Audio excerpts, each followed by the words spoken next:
Hello everyone, welcome to this channel. Be honest, how many times have you checked your phone today?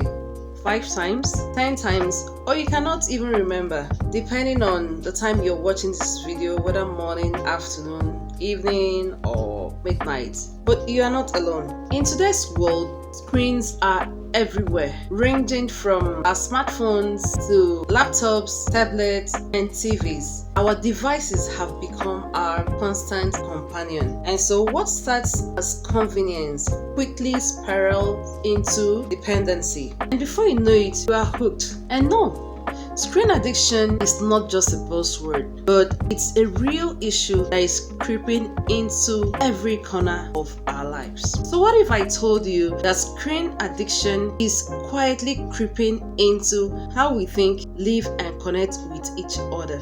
So today we are diving into the scary truth about screen addiction, how it affects our mental health, our personal lives, relationships, and our productivity at work. So let's get into it.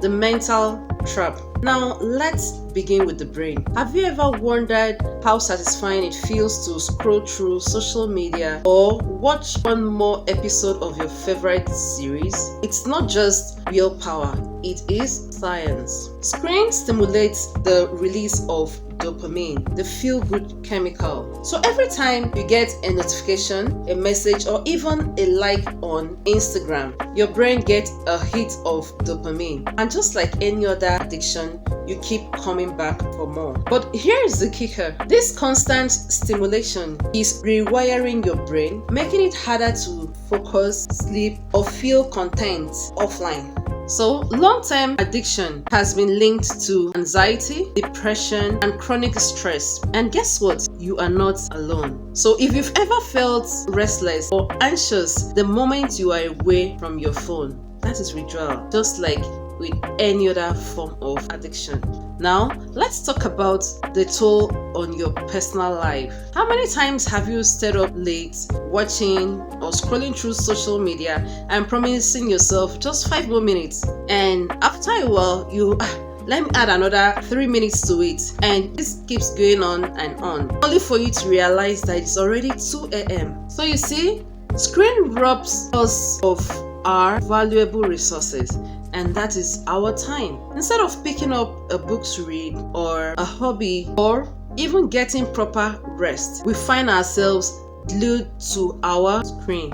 And so this endless distraction creates a disconnection between our online and real life, making us feel more isolated than ever. The next we'll be looking at is the relationship killer. Why phones are ruining connections. So let's be real. When was the last time you sat down with somebody, your friend, your partner, to have a conversation and you didn't reach out for your phone even once? Studies have shown that having your phone on the table while conversation is on makes people feel less connected. It is called phubbing, that is phone snubbing. Just like you snub another person when the person is interacting with you, it's similar to constantly fiddling with your phone, being with your phone, even when you are speaking with somebody. And so that act is called phubbing or phone snubbing, and it has become a silent relationship killer.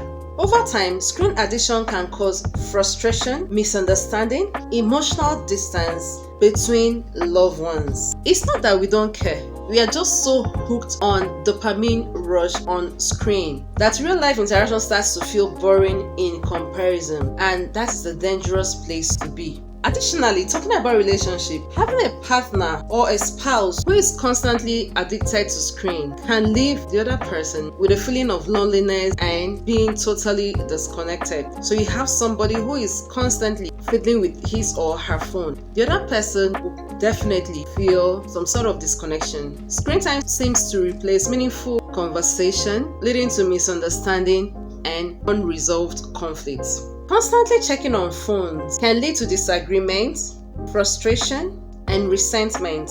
And in a situation where there is already some traces of insecurity in the relationship or suspicion, when you now have a partner that is highly addicted to screen, it makes the matter even worse because there will be increase in jealousy and trust issues. So if you find yourself in this mix, you will need to balance up things so that you don't ruin your relationship completely.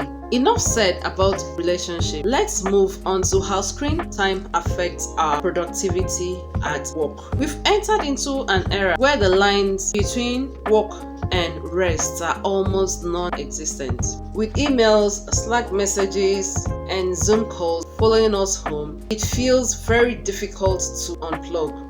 Especially during COVID, screen time activities had increased drastically, from attending church services online, working remotely from home, and attending Zoom meetings rather than the physical meeting, just to reduce physical interaction at the time. So the pandemic accelerated our reliance on screen to stay connected to work and socialize. And that has come to stay because people now do remote jobs. They can work from home without necessarily being physically present in an office. But just like with every other thing, balance is key. So if you're going to do any work at home, you must try to create a balance between being constantly glued on the screen while doing your work and taking off break or finding time to relax so that you don't overwork yourself. While we can't really do away completely with screen time for one working at home, at the same time, many of us are struggling to focus on their jobs while working,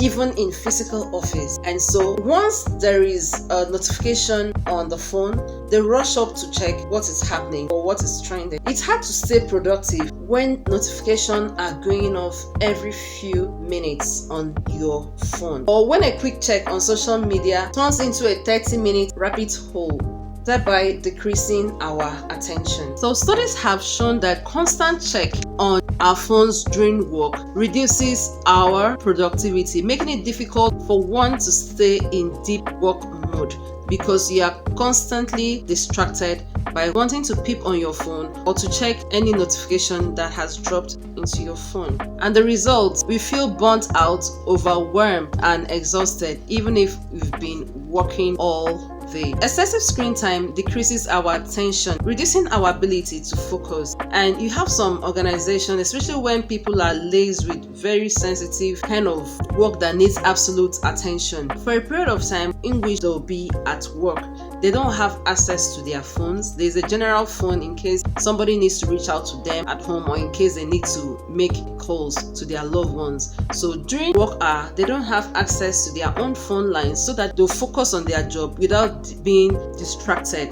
So this has been done in some organizations where employees don't have access to their phones so that productivity will increase at work. So what can we do? Quitting screen entirely is not realistic, but finding balance is key. Set boundaries. Ensure you turn off your notification during work hours and bedtime. Schedule screen-free moments, especially during meals and when spending quality time with your loved ones. The truth is, screens aren't our enemies, but how we use them is what matters. We need to learn how to take control of our screens before our screen starts controlling us. Like being on phone and having something on fire, having the whole house smell or burnt down because you were addicted and carried away with your phone, or a mother or a parent fiddling with phone all day long when your children need attention. So you have to set limits, create boundaries, and make sure that your phone doesn't control you so that it doesn't cause you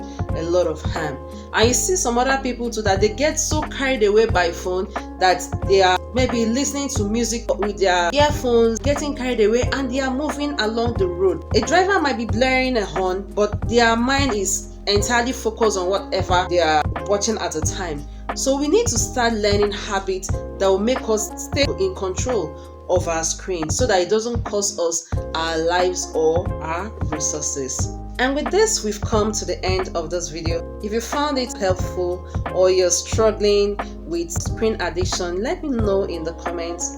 Let's start a conversation on how we can support each other on this journey to a healthy, more balanced life. Don't forget to like this video and subscribe to stay connected to this channel. Thank you so much for watching. I'll see you in my next video. Bye.